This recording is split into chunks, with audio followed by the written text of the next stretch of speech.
Hello everyone and welcome back to my channel. Olga is here. For those of you who haven't yet, please subscribe to my channel and please hit the bell as well so you don't miss out on my latest videos. Today's video is going to be me sharing with you my ideal image experience in terms of the laser hair removal. I understand that there are different opinions out there, and by no means I'm trying to say that having unwanted hair is unacceptable or anything like that. This is not a shaming video. This is just my opinion for my personal body and my body image. So in today's video, guys, I'm going to be talking about my experience of me going to Ideal Image. This is the center where you can have laser hair removal done. They also offer other services like anti-aging and all of that. I've been thinking seriously about this for quite some time. Ever since I actually had reviewed that gadget last year that I got at Costco, and it was like a laser hair removal system at home. And I had reviewed it on my channel. I'm going to link that stuff down below. There's a couple of videos in regards to that, and the conclusion I came to was that the in-home system that I had purchased from Costco was ineffective, and I'll touch base on that a little bit further in this video. First of all, I want to talk about why I finally actually decided to do the laser hair removal in the Ideal Image. Actually, since I've been like a child or a teenager, I've had sideburns, I have mustache, I just seem to be a really hairy person, and it really, I wouldn't say it bothered me always, but on and off it bothered me when I was growing up. For many years, I believed in the old wives' tale that if you shave your hair right here, it will come back stronger. So that's why when I was a teenager, I was not shaving that hair because I did not want it to come back stronger. I truly, truly believed that it was true. However, that is a myth. If you shave your hair, if you do those kinds of things, it's not going to make your hair come back stronger. The reason people think that way is, again, many people kind of believe that's what their grandmas told them. It's like an old wives' tale. And it's actually not true. Your hair follicle is located underneath your skin. So whatever you're doing to the surface of your skin with a blade is not affecting the hair follicle which is sitting beneath the skin. The reason people believe that the hair comes back stronger is because it's a new growth and it might feel to them like the stubble is stronger, but think of it as new growth that has not yet been exposed to any sunlight, and it's also very short. So whenever the hair is short and it's fresh out of the skin, it will seem to you as if it's stronger and comes with a vengeance.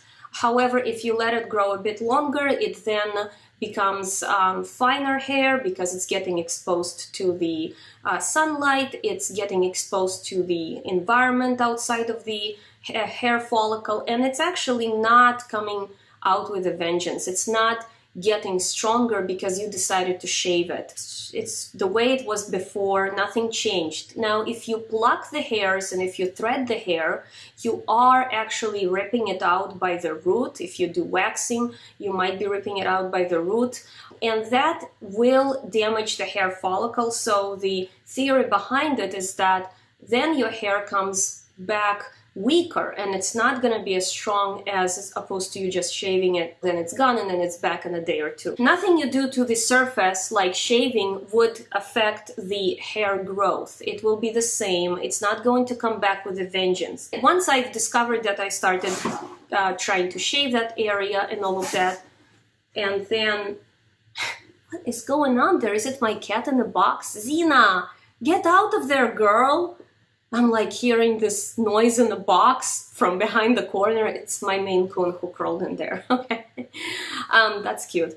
So anyways, the reason I actually started thinking about getting the laser hair treatments and getting it permanently removed is because I started experiencing other problems when I shave. So when I was shaving this area right here, first of all, if you do shave, you need to be very careful. You need to replace the blade like every second or third shave. You should not be using a dull blade. You could actually damage the skin if you go back with an old dull blade, and you can kind of spread the infection and bacteria. That's a different topic altogether.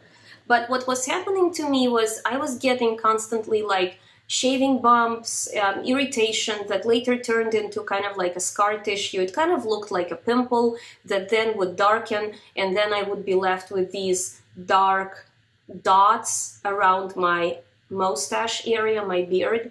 And so no matter how careful I was, it was still happening. And it started actually happening more so in the last year or two. Prior to this, if I were to shave this area and if I were to shave the sideburns, I never seemed to have had those issues. Yes, the hair would grow back. At first it seemed like it's a stubbly hair, really strong, but then, like I said, it's actually not changing the hair growth. It's coming back the same as it was before. I did not have any shaving bumps. I also was experiencing this problem with the shaving bumps and kind of like a razor burn in my private area, in the bikini area. So for many years, when I was in my 20s, I was shaving down that area, the bikini area, and the hair would grow back, but I never had any infections down there. And again, in the last 2 years, for some reason, maybe because I'm pushing on 40, I don't know, maybe my hormones are changing, maybe my immune system is more susceptible to these little things, or maybe my body just says, well, look, what I was able to handle when you were 20, I'm no longer able to handle when you are in your late 30s. Maybe that's what's happening here. So in the last 2 years, I've been having these persistent infected hair follicles / cysts in my bikini area. When that started happening, I started going to the doctors. Oh, you have an infected hair follicle. It's a cyst. We have to do like a mini surgery in the office. We have to drain the cyst. You have to be on antibiotics. And all of that stuff was getting really harsh on my body, because when you take antibiotics, you kind of kill your good bacteria in your stomach, in your gut. And it was like a never-ending vicious cycle. And they would say, well, you need to stop shaving down there. Well, how do you do that if you also want to go to like a public swimming pool? I understand that there are some people that go out there in the world all natural, and I am not shaming them, but I can't do it. You know what I mean, though? Like, I cannot just go so I started wearing like long shorts or something to the swimming pool. But even when I stopped shaving down there, I was still getting the cysts. I was still having really painful cysts, ingrown hairs, and I decided like it's enough of it. I'm going to hold the ideal image, because we keep hearing these commercials on the radio about ideal image. So I decided to give them a call and decided to go in. Why I'm posting this video about it is I want to share my experience with the ingrown hairs, with the laser removal. I did post a review on Google. However, the review is it's really concise. It's not like I can write 10 paragraphs on Google and expect people to like say, oh my gosh, we don't want to read that. The Google review that I gave them 5 stars, and because they really done right by me. I really liked how they handled me, the professionalism of the nurses, the front staff. The whole experience was amazing, but I could not put all of this information into the Google review. And I'm like, I really want to share my experience. So if somebody out there is experiencing similar problems and has been flirting with the idea of going in and doing their laser hair removal treatments, they can get something out of this video. I'm hoping that I'm providing like helpful information for you guys, girls, so that you guys can take something out of this video. I called in. The lady who answered, I believe her name was Natalie, was very friendly, booked me for my free consultation to come in. And we came in basically next day. Jamie, the lady who greeted us, showed me around their office. They showed me the room where I would get treatments. Then we sat down and figured out the pricing.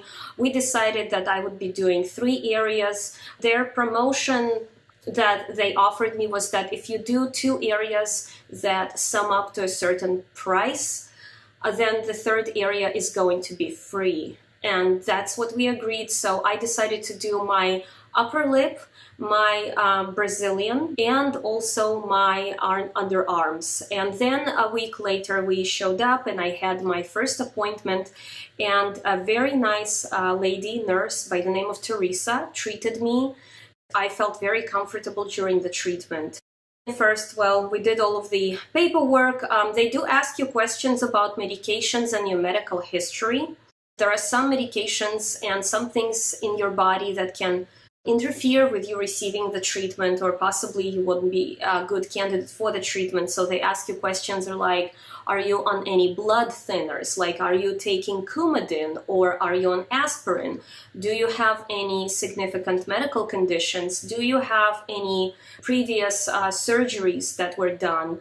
The important thing here is to be very honest and disclose if you have any allergies, medications, medical history. For example, I have a condition called optic nerve hypoplasia and I have nystagmus.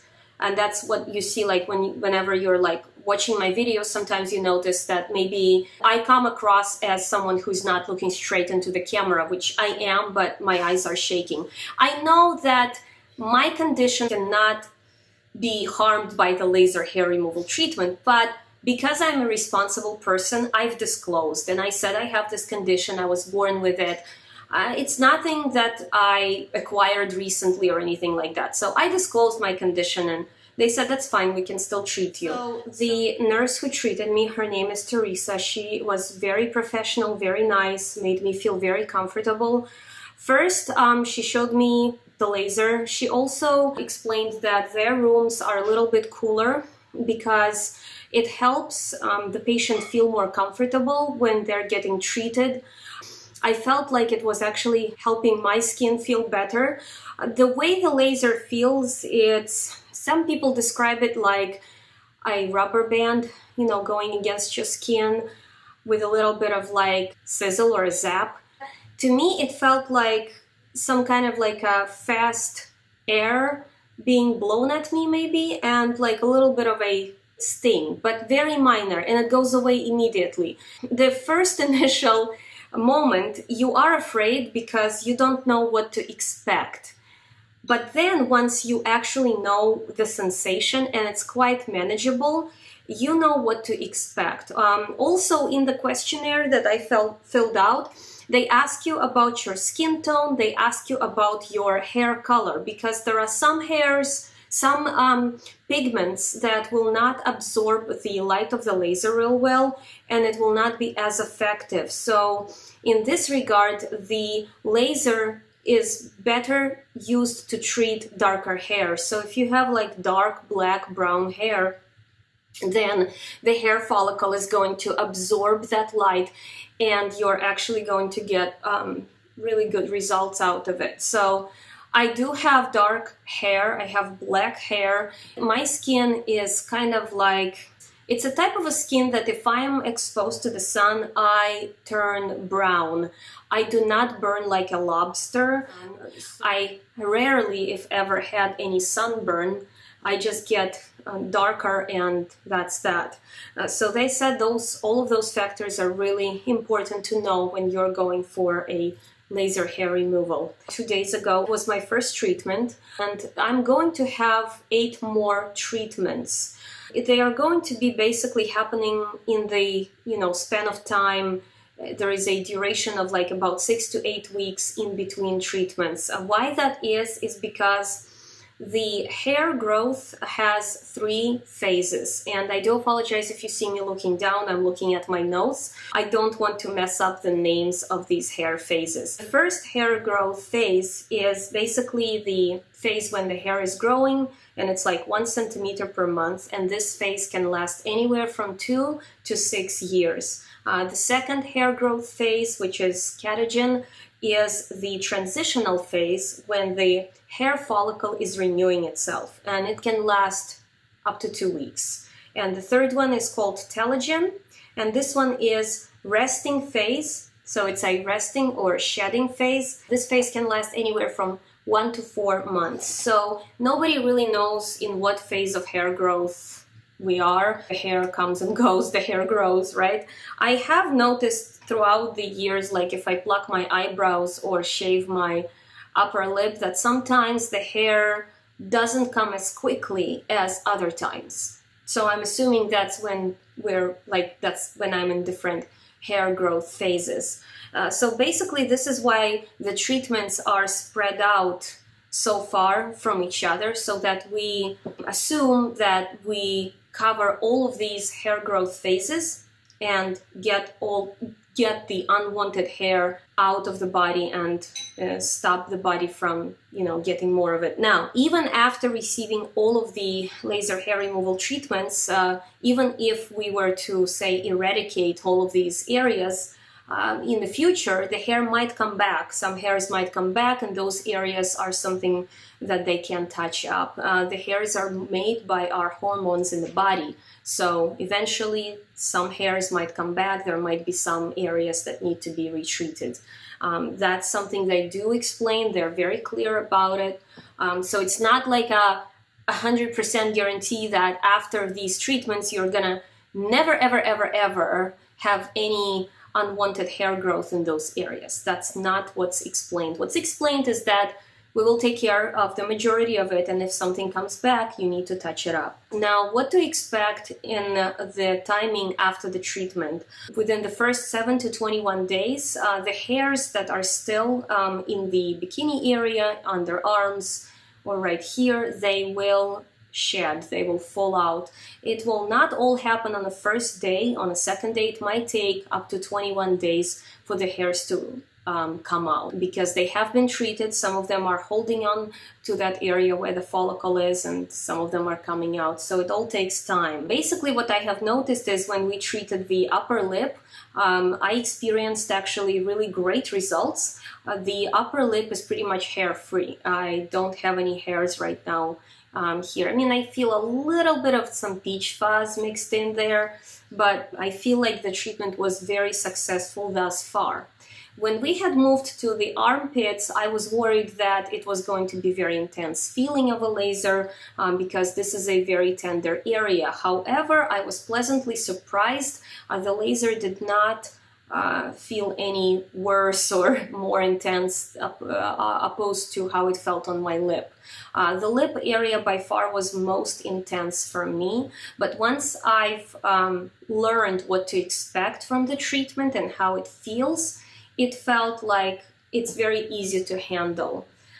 So they can, if a person cannot handle that sort of level of discomfort, they can prescribe lidocaine, topical lidocaine, but basically I decided not to do it because some people, the nurse explained, had reported that even after using the lidocaine, the laser somehow makes them feel like they are hurting more.